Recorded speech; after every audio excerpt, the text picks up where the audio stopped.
गेहूं की फसल 5 से 6 महीने में तैयार होती है और जो अंतिम के 20 से 25 दिन होते हैं या 30 दिन होते हैं वो हमारी फसल का उत्पादन तय करते हैं। क्योंकि आपने जितनी मेहनत की है, अच्छा बीज, अच्छा खाद, समय से सिंचाई, समय से देखरेख, वे सभी चीज़ें अगर आप इन लास्ट के 20 से 25 दिन में ध्यान नहीं देते हैं या तरीके से चीज़ों को नहीं करते हैं तो आपका 20 से 25% तक उत्पादन गिरा सकती है। जो फसल आप देख रहे हैं इसमें बाली निकल आई है लेकिन अभी इसमें फूल अवस्था नहीं आई है और यही एक ऐसी स्टेज होती है गेहूं की फसल की जहां आपको 3 से 4 सावधानियां बहुत अच्छे तरीके से करनी होती हैं, या कह सकते हैं यदि वो 3 से 4 गलतियां आपने कर दी तो आपका उत्पादन गिर जाएगा और यदि आपने उनका मैनेजमेंट ठीक से कर लिया तो फिर आपका उत्पादन बम्पर हो जाता है। तो नमस्कार किसान भाइयों, मैं राजेश कुमार आज के इस वीडियो में बात करने वाला हूं कि जब हमारी गेहूं की फसल में गबोट अवस्था आ जाए, फूल अवस्था से थोड़ा पहले की अवस्था, उस समय में क्या 4 सावधानियां रखनी है जिससे आपका उत्पादन भी बम्पर हो सके या आपका उत्पादन ना गिरे। तो देखिए दोस्तों, सबसे पहली जो सबसे महत्वपूर्ण है वो है नमी का पर्याप्त होना। क्योंकि इसी समय हमारा जो पौधा है वो दाना बनाना प्रारंभ करता है, तो ऐसे में पर्याप्त नमी यदि आपके खेत के अंदर नहीं होगी तो फसल समय से पहले पकने की कोशिश करेगी और ऐसे में हमारा जो दाना है वो पिचकना शुरू हो जाएगा और उसका उत्पादन गिर जाता है। अब इस समय हमें ध्यान ये भी रखना है कि मान लीजिए हमें नमी बनाने के लिए सिंचाई करनी है तो आपको भारी सिंचाई नहीं करनी है। भारी सिंचाई से मतलब है ज़्यादा जलभराव नहीं करना है। उससे क्या होता है कई बार कि मान लीजिए तेज हवा में आपकी फसल गिर गई तो स्वाभाविक सी बात है यदि फसल गिरेगी तब भी आपका उत्पादन गिर जाएगा। तो जो प्रॉपर नमी आप बना सकते हैं, हल्की हल्की सिंचाई करें और हमेशा शाम के समय में जब हवा का फ्लो थोड़ा कम हो उस समय सिंचाई करें। दूसरा है खाद प्रबंधन। खाद प्रबंधन से मेरा आज से ये नहीं कि आप भर भर के यूरिया दीजिए। ऐसे समय में यदि आप यूरिया देंगे तो रोग ज़्यादा आएंगे और दूसरा आपकी फसल को वो प्रॉफिट नहीं मिलेगा जो अन्य खादों से मिलना है। तो ऐसे समय में आपको जाना है स्प्रे की साइड। स्प्रे में ध्यान रखें कि 05234 जिसमें पोटास और फास्फोरस, क्योंकि इस अवस्था में हमारे पौधे को, गेहूं के पौधे को फास्फोरस, पोटास और बोरोन, इन 3 तत्वों की सबसे ज़्यादा आवश्यकता होती है। अब मान लीजिए ये फसल आप देख सकते हैं तो इसमें ग्रीनिंग अच्छी है, पौधा अच्छा ग्रोथ से है, तो बाकी तत्वों की इसमें कमी नहीं है, लेकिन अभी इसे एडिशनल पोटास, एडिशनल फास्फोरस और बोरोन की आवश्यकता पड़ेगी।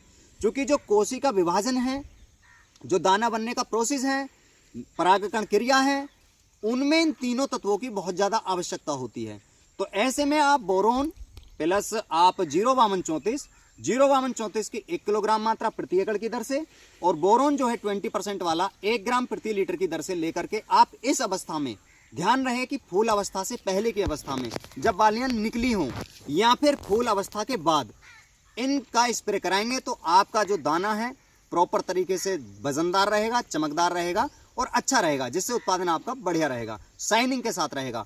और सबसे बड़ी बात कि यदि आप बोरोन शामिल करते हैं तो जो बाली आप देख रहे हैं ऊपर से लेकर नीचे तक जो भी क्लाउड्स होते हैं इन सभी में दाने बनेंगे। आपने देखा होगा कई बार कि निचले हिस्से में दाने नहीं बन पाते हैं तो वो बोरोन की कमी के कारण ही नहीं बन पाते हैं, फास्फोरस की कमी के कारण नहीं बन पाते हैं, या किसी भी तत्व का डिसबैलेंस हो जाए उसी कारण से नहीं बन पाते हैं। तो इसलिए आपको बोरोन, फास्फोरस और पोटास तीनों चीज़ों को प्रॉपर रूप से लेना होगा। तीसरी चीज़ है, इस समय हमें रोगों की पहचान बहुत आवश्यक हो जाती है। क्योंकि आपने देखा होगा जो काला भुनगा कह सकते हैं, जैसे आप थ्रिप्स कह लो, चैपा कह लो, माहू कह लो, और एक होता है येलो रस्ट। ये 4 प्रकार के रोग, जिसमें 3 इंसेक्ट से रिलेटेड और चौथा है फंगस से रिलेटेड। ये रोग इस समय गेहूं की फसल पर ज्यादा आते हैं। यदि आपके खेत में इसके कोई भी लक्षण दिखाई दें, येलो रस्ट में मैं बात करूं तो पत्तियां पीली पड़ जाती है, उस पर पाउडर रूप तरीके से आना शुरू हो जाता है। तो यदि है तो आप उसका ट्रीटमेंट इसी स्प्रे में कर सकते हैं।